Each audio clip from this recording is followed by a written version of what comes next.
E aí, gente, está começando o Falcon Esporte desta segunda-feira. Eu e o Matheus trazemos as principais notícias do esporte para você. E aí, pessoal, tudo bem? Hoje vamos falar sobre as seleções na quadra e no gramado.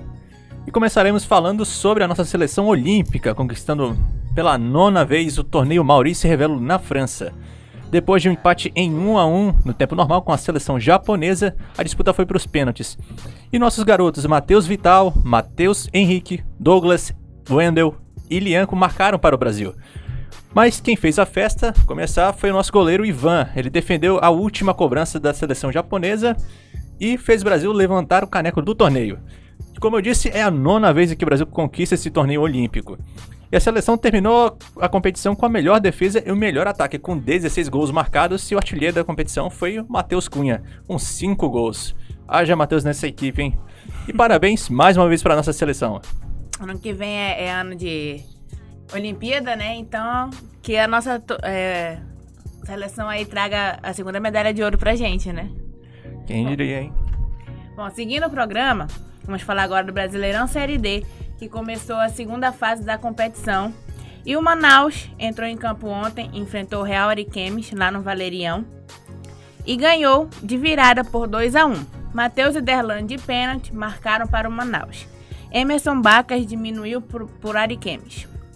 Manaus e Real voltam a campo no próximo domingo, dia 23, lá na Colina, às 17 horas. Para decidir quem vai seguir na competição. Você aí, torcedor amazonense, vamos lotar a Colina para ajudar aí o Manaus a subir para a Série C, né? Exatamente, pessoal. A gente precisa ter um time com um maior destaque nas competições nacionais. Agora vamos falar de quadra. Vamos lá. A Liga das Nações de Vôlei Feminino entra na sua última semana de primeira fase. O Brasil joga amanhã contra a seleção italiana às 10 da manhã.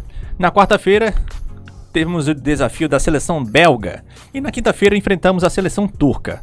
São adversários diretas, para você ter uma ideia aqui. Na tabela, vamos lá. Em terceiro lugar, nós temos o Brasil com 28 pontos, conquistados ainda.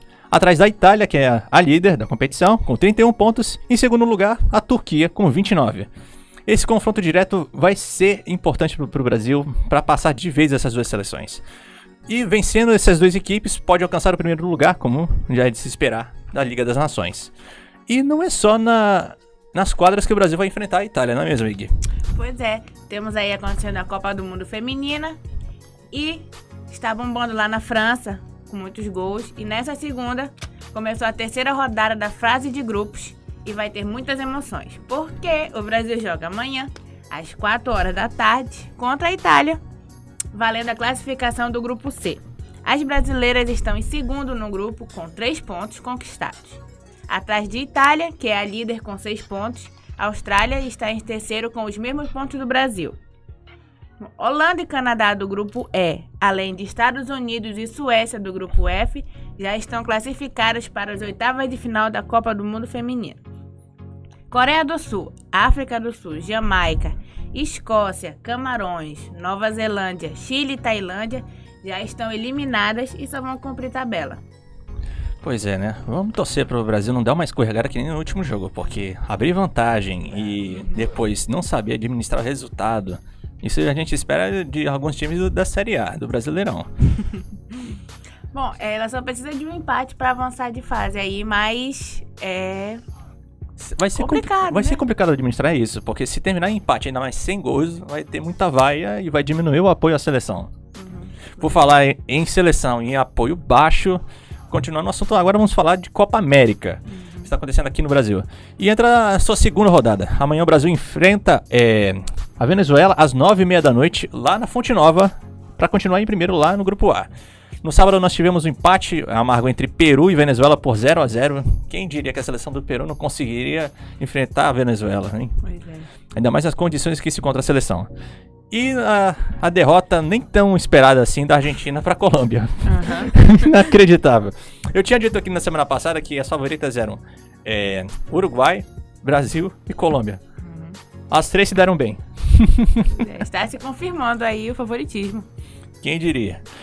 E nós vimos o jogão entre Paraguai e Catar, né? Que terminou em 2-2. Catar estava perdendo por 2-0 e acabou empatando em 2. Deu uma fraquejada legal aqui a seleção do Paraguai, hein? Uhum. E uma seleção convidada fazendo isso é surpreendente. Vamos ver o que vai acontecer nos próximos jogos com essa seleção, hein? E, além disso, nós tivemos a seleção do Uruguai goleando o Equador por 4-0. Com direito a show do Cavani e show do Suárez. Esses dois jogadores que não caem de nível quando começa uma competição assim, é de se esperar que comece só depois. Mas dessa vez sem lesão de Suárez, sem Cavani questionado, vai ser maravilhoso. O Uruguai jogou muito bem, taticamente, mereceu os 4-0. Mereceu bastante. E no Mineirão, hoje à noite nós temos Japão e Chile às 8 horas. Lá no Morumbi com transmissão do Sport TV. O Chile, a gente não colocou ele na lista aí dos favoritos, né? Mas ele pode surpreender. Vamos ver o que ele vai aprontar hoje. É, difícil vai ser lidar com a seleção do Japão, porque é uma equipe que troca de ritmo muito rápido. Muito rápido. Pode conservar mais o jogo no meio campo e também pode optar pelas bolas aéreas. Ela é bem organizada. É, principalmente jogada ofensiva ensaiada é uma coisa que eles ultimamente estão dando aula pra gente, pros outros adversários também. Bom, como temos Brasil em campo amanhã, vamos com o nosso Palpita Gol. Roda a vinheta.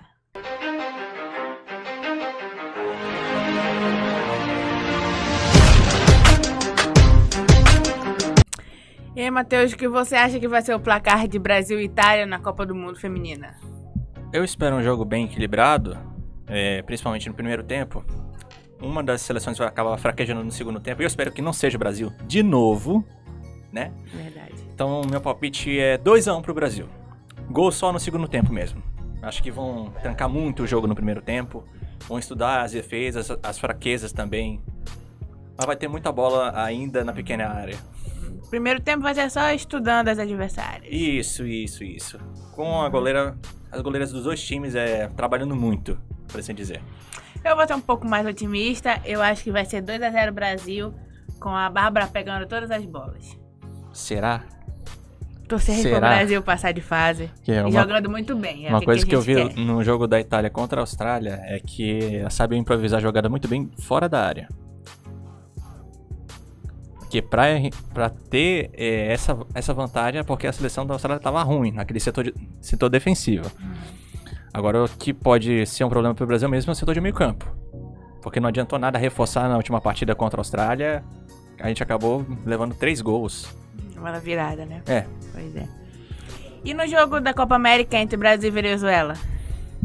Olha, qualquer pessoa em casa de aposta, por exemplo, vai dizer 4, 5-0 ou até 7-0. Uhum. Eu vou ser um pouco modesto mesmo. 2-0. 2-0. Na pior das hipóteses pra gente, 2-1. Gol de honra, sabe? Porque a gente vai ter muita camaradagem antes e depois do jogo, até porque a situação da seleção da Venezuela não é das melhores. Desde 2016 a gente vinha em coberturas da Copa América, em edições anteriores. O seguinte, sempre notícias sobre protestos, manifestação dos jogadores, as péssimas condições de treino deles. Eu lembro de uma cobertura até hoje do Guido Nunes, lá no Sport TV, que dizia o seguinte: a seleção da Venezuela estava sem papel higiênico. Então, é um pouco frustrante para eles, até vergonhoso, lidar com uma seleção como a nossa, que pode não estar no melhor momento, mas está melhor taticamente. Bom, é futebol aí, né? A Venezuela acabou empatando 0-0 com o Peru. Não sei, como tu falou, pode ter um gol de honra aí. Mas eu vou apostar em 3-0 Brasil. Isso me lembrou que Venezuela, em um passado não muito recente, já empatou com o Brasil em 1-1. Uhum. Com a nossa zaga brasileira, né, em peso e vacilando muito. Bom, é isso, gente. Ficamos por aqui. O nosso Falcon Esporte desta segunda-feira. Curta lá o nosso canal, comenta, compartilha. Fiquem ligados. É isso aí, pessoal. Acompanhe as redes sociais do nosso programa e até a próxima. Tchau, tchau, gente.